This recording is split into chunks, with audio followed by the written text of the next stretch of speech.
ఉద్యోగ నియామకాల విషయంలో సుప్రీంకోర్టు ఇచ్చిన తీర్పును స్వాగతిస్తున్నామని సీఎం రేవంత్ రెడ్డి అన్నారు. న్యాయస్థానం తీర్పును ఉద్యోగ నియామకాల పట్ల తమ ప్రభుత్వ పారదర్శకతకు చిత్తశుద్ధికి గుర్తింపుగా భావిస్తున్నట్లుగా చెప్పారు.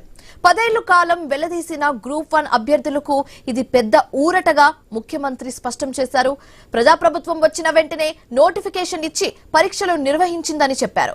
నెలల వ్యవధిలోనే నియామక పత్రాలు అందజేసి దుష్ట శక్తుల కుట్రలను ఛేదించామని చెప్పారు సీఎం రేవంత్ రెడ్డి.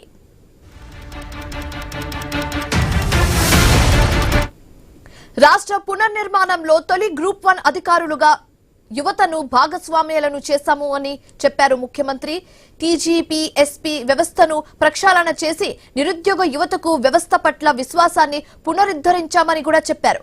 ఈ సందర్భంగా నియామకాలను పూర్తి చేసిన టీజీపీఎస్పీ చైర్మన్, ఉద్యోగులు, సిబ్బందికి సీఎం రేవంత్ రెడ్డి ప్రత్యేక అభినందనలు కూడా తెలిపారు.